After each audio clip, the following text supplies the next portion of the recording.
Hey everyone, welcome back to the channel. If you're new here, I mainly focus on the Snapmaker U1 mods, firmware and anything that makes this printer better, or at least more fun to use. Today's video is all about the Snapmaker U1 Custom Firmware version 1.0.0. The official Snapmaker firmware version 1.0.0 came out about 1.5 weeks ago. And not long after that, the custom firmware version 1.0.0 was released as well. I've been running this setup for a bit over a week now, printing daily, changing settings, and generally trying to see if anything breaks. Spoiler alert, so far it hasn't. So in this video, I'll cover what's new in the custom firmware version 1.0.0, why it's better than just running the official firmware, how to make your mods survive future firmware upgrades, a solution for custom NFC tags if you don't use Android, how to switch between Fluidd and Mainsail, and finally an update on the side Filament keep dry boxes. So yeah, quite a bit to go through. Let's start with the firmware itself. 969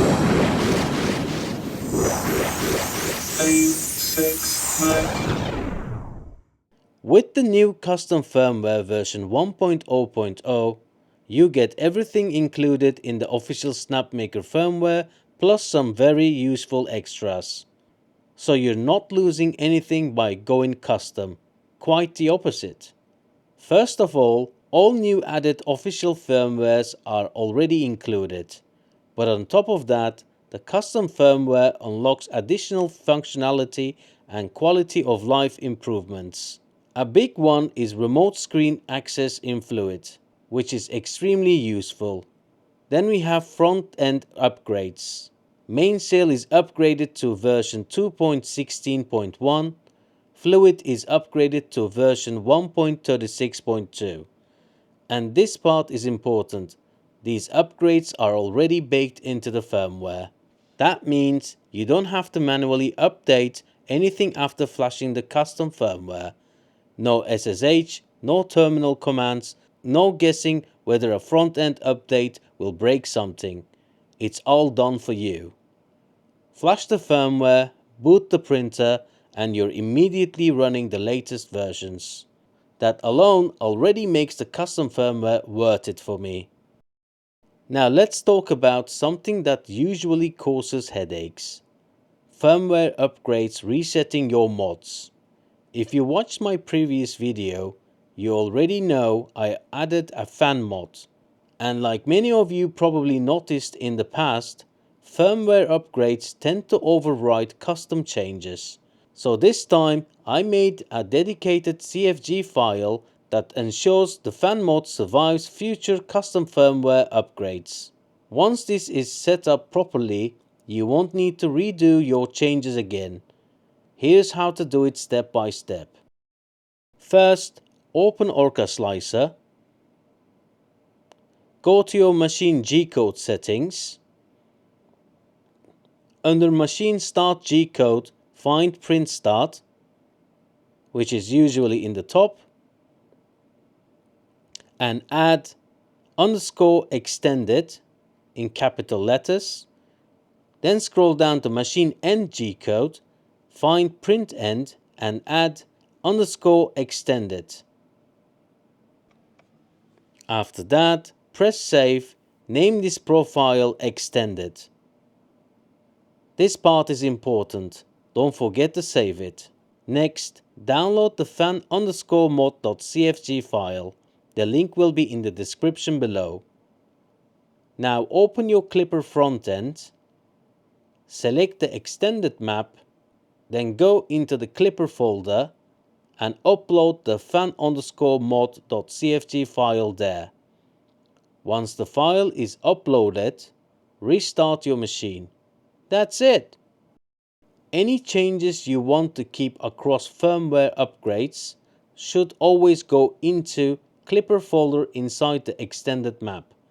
Once you follow that rule, firmware upgrades become way less stressful.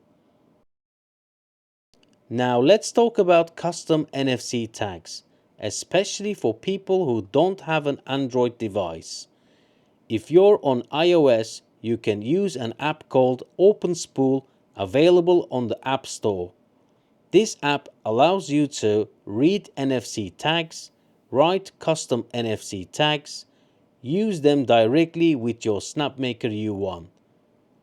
Now, to be completely honest, it's a bit more limited compared to the Android solution I showed in an earlier video, but it works. And if you're on iPhone, it's currently the best option available, and it gets the job done. Now for the front end question, if you've been around this channel for a bit, you probably know I personally prefer Mainsail over Fluidd. The good news is, switching between them is very easy with the custom firmware. Here is how.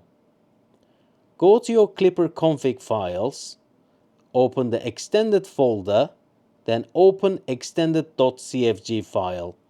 Inside that file, scroll down to the web section. You'll see both front ends listed there, Fluidd and Mainsail. The rule is simple. The front end with a hashtag in front is disabled. The one without a hashtag is active. Only one front end can be active at any given time, so make sure one of them always has a hashtag. In my case, I added a hashtag in front of Fluidd, which activates Mainsail. After making the change, press Save in the top right corner. Turn off your printer and turn it back on. If everything went well, you'll now see the front end you selected. No reinstall, no reflashing, no drama. Now let's move on to the side filament keep dry boxes. We printed and assembled them. And I want to give a big thanks to the designer. This is a solid design. A few things to keep in mind before you print these. The total print uses almost 2 kilograms of filament. Print time is roughly 45 hours. So yeah, this is not a quick weekend print.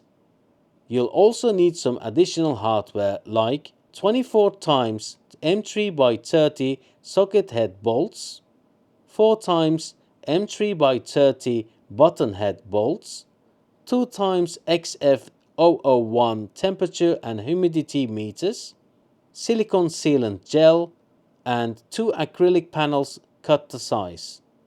Once assembled and sealed properly, the results are honestly impressive.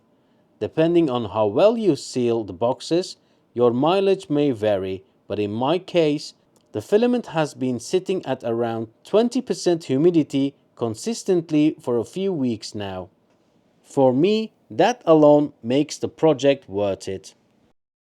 One thing to be aware of, until the designer releases something similar to the original spool guiders, you'll need to reuse the stock ones, and taking them apart is not easy.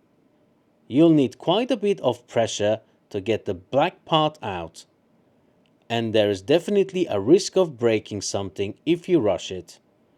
I managed to remove mine without breaking anything, but take your time and be careful. So overall, we've been running this setup for over a week now. Custom firmware version 1.0.0, side filament dry boxes, Mainsail front end, and honestly, everything works flawlessly. No crashes, no weird behavior, no unexpected issues. The printer feels stable, predictable, and well behaved, which is exactly what you want when running custom firmware and hardware mods. If you found this video useful, all relevant links will be in the description below. If you have questions, drop them in the comments below. I do read them. Thanks for watching, and I'll see you in the next one. Bye!